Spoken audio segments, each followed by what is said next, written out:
Welcome back to Good Morning LaLa Land. We're so honored to have James Arthur Ray. You may have seen him on The Secret, on Oprah. He's been all over the globe. He's international, New York Times bestselling author, and all the above. How are you? We're so excited to have you here. I'm blessed. I'm grateful to be here. Thank you. Welcome to the show. So you also are in Enlighten Us on Netflix, a Yes. documentary, not a documentary, yes, a documentary on your incredible life story. Holy moly, you've been through a lot. Yeah, if you ever heard of the dark night of the soul, I think I'm the dark night of leadership and performance. So it has been a lot, and it's been very painful and very difficult, and also very enlightening and amazing and growth producing. You know, one thing I've learned from you, though, is that pain is the catalyst for growth. Oh, right? You did your homework. And it's been an incredible opportunity. Tell us about that transformation for you. You know, it's made me a lot humbler, for sure. It's made me more aware. It's taught me so much about humanity, about myself, about the legal system, about how we operate in the world. I really, with all love and respect to my friends who lost their lives in 2009, that broke my heart. I spent 5 deep dive days with them, really ironically and yet not ironically, talking about how to take the difficulties of life and transform those into gifts. And little did I know how much I would get to practice that. So I can't think, speaking from my personal experience only, I can't think of a better opportunity for me to practice what I taught and what I've studied and what I've used for years than the one I've had. Reflecting on that, though, and you mentioned having to practice that. Obviously that came with a lot of pain. It did, and I didn't do it very well for a while. I was certainly not perfect at it. I went through every single human emotion, and anyone who tells you they're never angry is not being honest. Anyone who tells you they're never depressed is not being honest, because the full spectrum of emotional experiences are the human experience. And so I went through anguish, I went through pain, I went through depression. I was angry at God, literally, for a time. And I remember I was sitting in solitary confinement at one point, and I was just really doing pity party, really, really doing it. And I was like, damn it, I've given my entire life to try to help people. This is the antithesis of anything I would have wanted, and this is my reward. This is what I get. And that was a defining moment for me, because in that moment, you mentioned conversation with God, my higher self, God, the universe, universal mind, whatever you want to call it, spoke to me and said, oh, so you did good to be rewarded? Oh, that's powerful. And I was like, Right. So just for the audience, because not everybody knows your story, a lot of people do, but Enlighten Us is about October 9th, 2009. yes. You were holding a sweat lodge retreat with something like 100 people? No, 52. 52, sorry, and 3 people passed away in the Yes. process, just so, because not everybody knows the story, so I just want to give a backstory on a little bit. Now, I used to think, that if people, from law of attraction, if they attracted something horrific like that, something must be wrong with them, right? And as we advance, and a mass majority of the population who bought into The Secret. So then, you start evolving, you realize like this is like a classroom, this thing called life. And you realize that as people advance, there's sometimes even, advanced classrooms. And I feel like you're in like one of the most advanced classrooms you could have. Well, thank you. It certainly is grad school. Yeah, for sure. And I firmly, I don't believe, I know, that the greatness of the human being is determined by the greatness of the task. You follow that? The task that you either deal with, overcome, or the task that you're beaten back by. And so, we grow the most in the crucible of challenge. We don't grow the most when we're smelling the sweet perfume of the roses, even though that's fun to do. We grow the most in the crucible of challenge, and there's even research by Mihai Csikszentmihalyi and many others that prove we're even most fulfilled in the crucible of challenge when we're going after big things. And so if you are going to become the very best human being you can become, then get your game face on. You're going to have to become stronger, and you become stronger by pushing in heavier weights. Well, metaphorically. that's why you're a self-titled Dark Knight. Yeah. And I just love what you had to say there, because it's so true that straight roads don't make skillful drivers, right? Great metaphor. And the work that Mike Csikszentmihalyi that you spoke to is such a great reference, right? Because it's all about the ability to get in this psychological state of flow. But in order to get in that place, the challenge has to be just beyond your level of skill. But that's when we're sort of most deeply and fully fulfilled. Yeah. It's profound that you would say it in that way. You know, I believe that God wants your goals and vision to be bigger than you feel prepared to go after, because that way God has to be a part of them. You know, you have to be. One of my teachers, I've had many, many great teachers, and one of them was a shaman out of Peru, Don Jose Luis. And I said to him once, how do you know when the path is the right path? And he said, Santiago, which he called me, which is St. James in the Spanish. Santiago, he said, when you don't feel prepared to take it. Because when you feel prepared to take it, you don't have to be open, in his words, to the becoming. When you feel prepared to take it, don't feel prepared to take it, then you have to be open to something bigger working through you. So how do you then become prepared, right? Because I don't want to go down this road. I wouldn't. Totally I would. I don't want you. You know, I wouldn't wish it on my worst enemy. I would not. And then again, I believe that life always gives you what you're prepared to deal with, and you. How do you get prepared? Incrementally. It's the small practices every day. You know, I told you how I start my day, and that's just the start. You know, my day is very, very habituated. It's very much put in, and this is what I teach the clients that I coach, how to put things into automaticity so that they just happen. And then you have a lot more bandwidth and a lot more ability to be creative and innovative. That's an interesting balance, though. The harmony meets bold action and affirmation.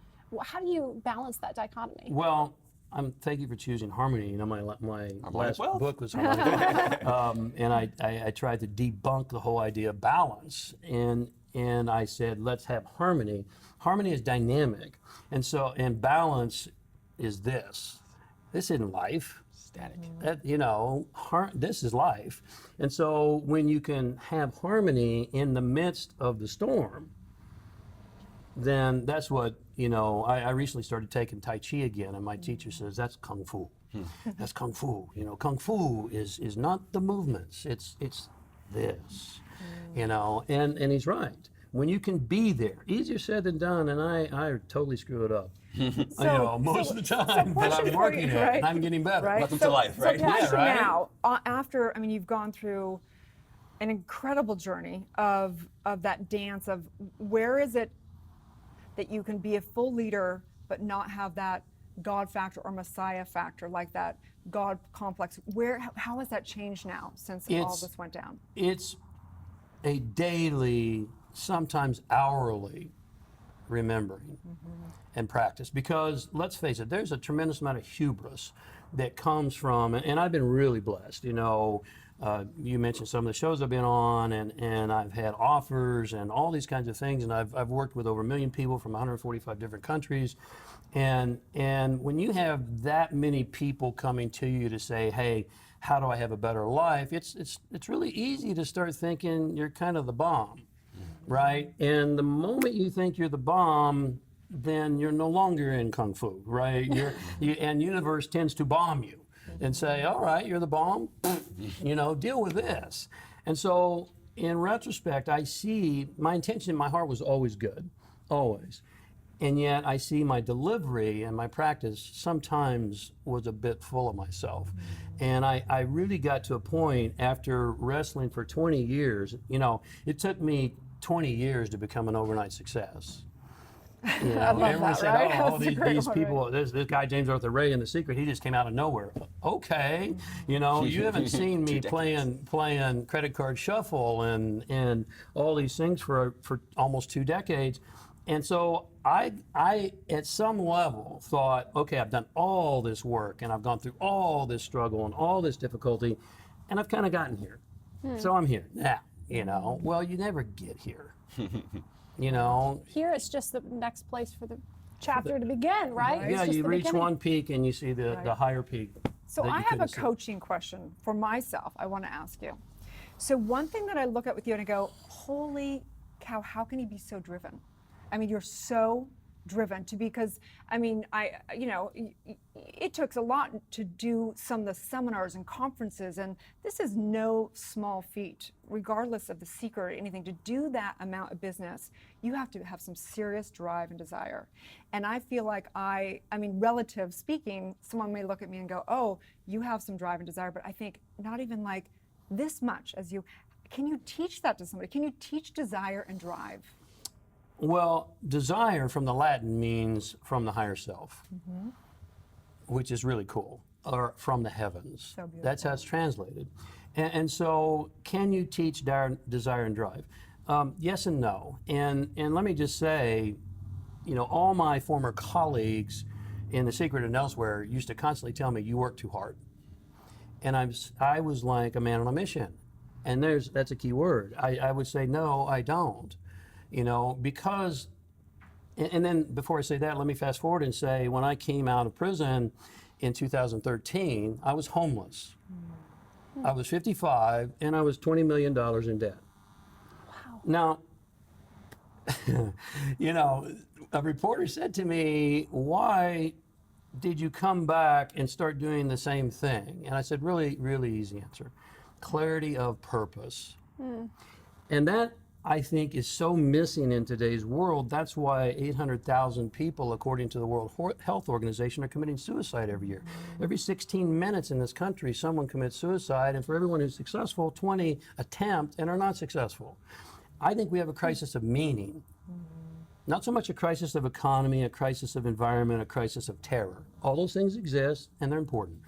More importantly, we have a crisis of meaning. And so in my coaching practice, long answer to your question, my primary drive is to help you find with absolute clarity what your purpose is. And when you find what your purpose is in this lifetime, you don't quit and you are driven. Now, do you work 100-hour weeks like I do? Maybe not. Not everyone is, is Elon Musk, right? You say he's kind of my hero. He's the real Iron Man. But nonetheless, you are driven, however you define that. And challenges are defined as temporary setbacks versus failures. So, I mean, hopefully that helps. Were you I- always this driven, though? Did you always have this clarity of purpose? No. When did No. you develop that? It took me a long time and a lot of derivations. I mean, I cut my eye teeth, a lot of people don't know this, at AT&T School of Business. I was a C-suite consultant, and so I have this business background, thankful to AT&T, that a lot of people in my industry, and that's why I deal with leadership. So that I did that, and I was in sales at AT&T, and I was successful with that. And then I thought I wanted to be a musician, and I thought I wanted to be an actor, and all these. I dabbled around with all these things, but here's what I've found, is that in retrospect, I didn't want to be an actor. I knew, my spirit knew that I needed to be in front of people somehow. All right. And so consequently, the voice lessons and the staging and all those things came in handy. I didn't want to be in sales, but my spirit wanted me to have the ability to have influence.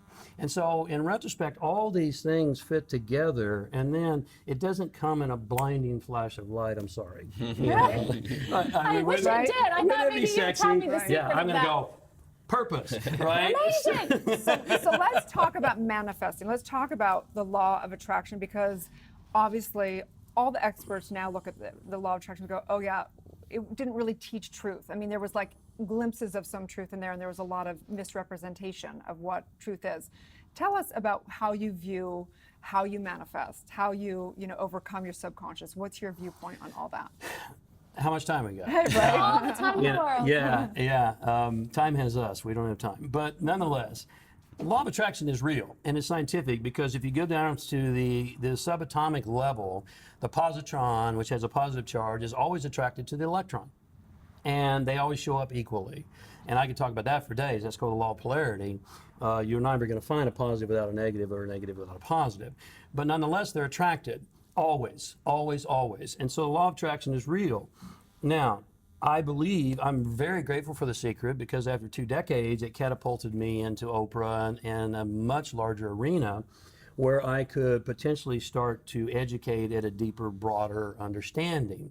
Because if you sit around visualizing in your living room all day long, they'll come take your furniture away, right? And so consequently, there's a lot of ways we attract. And we have to understand that 60% of the word attraction is action. Action, right? So if you won't act on it, you don't believe it. And if you don't believe it, then you got some work to do. Because what psychology tells us is that 95% of what you do every single day, Rob, is driven by your unconscious. 95%. Only 5% conscious. And so that unconscious is like a minimized program down at the bottom of your computer screen. You're not aware of it. You think it's gone. But the minute something in life clicks on it, boom, here it comes. And it's taking up space and it's taking up RAM and all those things that I know absolutely nothing about. but nonetheless, you attract more unconsciously than you do consciously. And so the greatest work that I do is what I call emotional stress hacking. I have an entire methodology and an entire set of tools that I call emotional stress hacking, which are not easy ways necessarily, but they're more quick ways to make the unconscious conscious. Because recognition is the first law of learning. And transformation. When you recognize it, you're not going to do anything to transform or change something until you realize you have to do it. You know, it's like. And that is one of the things, a girlfriend of mine was watching the documentary with me when we were watching Enlighten Us. And there's a point where you're in front of the crowd and you're kind of being almost a little harsh to some of the people, which is very common in transformational workshops. I said, well, there's a reason why they do that. It's to pull up those reactions so that you can see what is holding you back in life. So explain that a little bit, how when you're teaching, when you're doing transformation, how you want to actually pull those triggers out for people. Yeah, well, there's a term in psychology called systematic desensitization. And so that's one way. If you find somebody who has a hot button, Which we all have hot buttons. Including me, Yeah, right? Yeah. And don't push it on air, please. I'm human, guys. I'm human. All right. But nonetheless, if you're really wanting to help them, you push it. And you push it, and you push it, and you push it, until finally it's systematically desensitized. It's like, whatever, right? And when you get to whatever, now it doesn't have the emotional charge. Now that's one way. But recognition, again, I'll repeat, is the first law of learning and transformation. It's like the person who goes, you know what really pisses me off is people who are angry all the time. Okay, right? And so, have you looked in the mirror? You know? And so that's called projection, which you've heard of, a la Carl Jung, I'm sure. And so, in the work, the real work, I tell my coaching clients, my job as a good coach, or even in a live event, is not to make you feel better. It's to make you be better. Because here's what I know. When you become better, you're automatically going to feel better. And so I need your permission to make you feel worse temporarily or to make you uncomfortable temporarily. And I need you to commit to stepping up to this. And if you can't, that's okay. Really, it truly is. Maybe you're not ready yet. But if you are, then let's play and let's get through it, because the only way to get beyond it is to go through it. Well, and that recognition will lead to redemption. It does. Your new book. Nice segue. Right? God, you're She's really good at You're that. good. Thank you. I think your purpose has something to do with that, but That means a lot to me. Thank you very much. Right on purpose. Thank you for recognizing that in me, James Arthur Wright. So tell me about redemption. yeah, the new book is called The Business of Redemption, and the subtitle is The Price of Leadership. And let's go back to 2009 for a moment, and let me tell you, it was my event, it was my team, it was my choice to do a dangerous activity, a sweat lodge. I'm responsible. And as a leader, that's the price that you have to pay for leadership. If you're not willing to pay that price and step up to that, then you better stand down.